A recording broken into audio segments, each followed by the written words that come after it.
Ok, maintenant que vous avez enlevé le carton, la moto elle se présente protégée comme ça dans une cage. Vous n'avez plus qu'à enlever la cage et ensuite vous pourrez poser la moto sur un support pour pouvoir travailler et la préparer.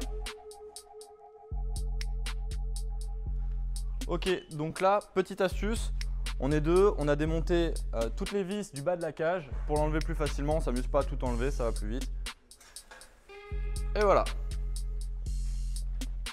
Ok, donc là on a sorti la moto de son emballage complet. On a sorti toutes les pièces. Vous avez notamment le petit manuel pour le montage de la moto. On peut voir qu'on a la fourche, on a l'amortisseur, on a la protection du guidon, les vis pour le montage du pontet parce qu'on va commencer par le guidon, l'axe de roue avant, plaque numéro, garde-boue, évidemment le bouchon de réservoir. La moto est sur son support, on va pouvoir commencer à travailler. Faites attention quand vous commencez le montage de la moto, que vous la positionnez. Gardez bien les petits riselants sur les leviers, ça évite les problèmes, surtout au niveau de la durite de frein. Allez, c'est parti, on va commencer par le montage du guidon. L'idéal, c'est quand même d'être deux. Hop, et c'est parti, on fixe les pontets avec les deux grosses vis qui étaient fournies dans le kit. Pensez bien à bien placer les pontets dans leurs emplacements. Le guidon, normalement, tout roule.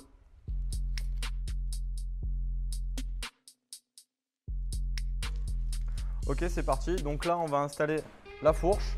Pour ça, vous desserrez un petit peu le T supérieur et ensuite vous insérez les fourreaux par en dessous. Pensez à les laisser dépasser d'un demi-centimètre.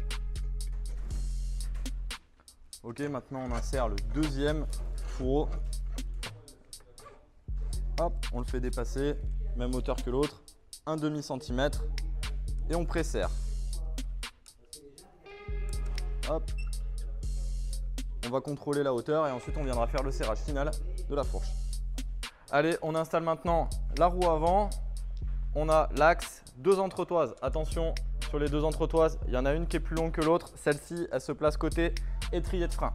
Hop, c'est parti. Hop.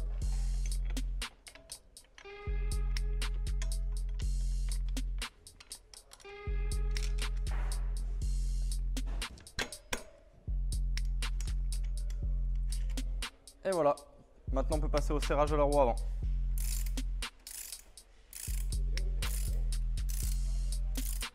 Ok, donc là, ça y est, on a fixé la roue avant. On va passer à la fixation de l'étrier de frein. Première chose à faire, vous pouvez enfin libérer le levier de frein avant. Faites attention avec le cutter. Hop. Ensuite, on va passer sur l'étrier. Et maintenant, il va falloir repousser les pistons en arrière, doucement, en faisant attention de ne pas abîmer la garniture des plaquettes. Et on va pouvoir passer à l'installation de l'étrier. Donc là, on présente déjà les boulons. Pensez bien à mettre une rondelle de chaque côté.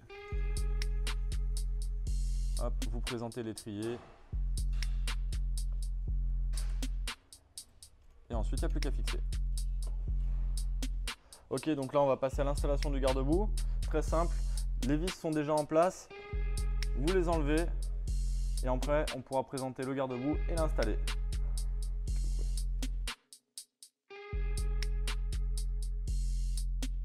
Ok, donc pensez bien, maintenant on installe la durite. On l'a clipsée ici et on la fixe aussi dans la protection de fourreau. Hop, on desserre pour élargir les pattes. On insère la durite et on resserre, mais pas trop fort pour ne pas écraser la durite, s'il vous plaît. Ok, on va passer à l'installation de la plaque numéro. Sur le T de fourche, vous avez une petite patte. Attention, des fois il faut retourner la patte, histoire qu'elle soit vers le haut. Dessus, vous avez des petits inserts. Vous les desserrez, vous les enlevez et surtout vous venez les pincer. Ceux-là se fixent sur la plaque numéro. On vient les glisser ici, hop, avec le côté filetage vers le bas. Ensuite, on présente la plaque en l'écartant un tout petit peu, ça facilite le montage. Attention, les deux câbles, câble d'embrayage et câble de gaz passent entre les deux supports et le câble de durite passe sur l'extérieur. Ensuite, on n'a plus qu'à visser. On va passer à l'installation de l'amortisseur. Pour ça, il faut tomber la selle. C'est parti, tombe-moi la selle. On vient présenter l'amortisseur par en dessous. Ouais. Ok, donc là on est à deux, un qui soutient l'amortisseur et l'autre qui présente les axes. Hop, on commence par en haut, c'est plus simple. Hop, on place ensuite l'axe d'en bas. Vu qu'on est sur un support un peu haut, on va soulager le poids de la roue. Je laisse. Hop.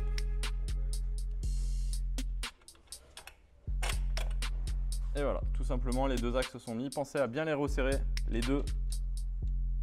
Et l'amortisseur est installé. Ok, d'origine, quand les roues arrivent, les écrous de valve ne sont pas serrés. Pensez bien à les serrer contre la jante. Ensuite, vous contrôlez la pression. 1 barre et demie. Hop, 1 barre et demie, on est bon.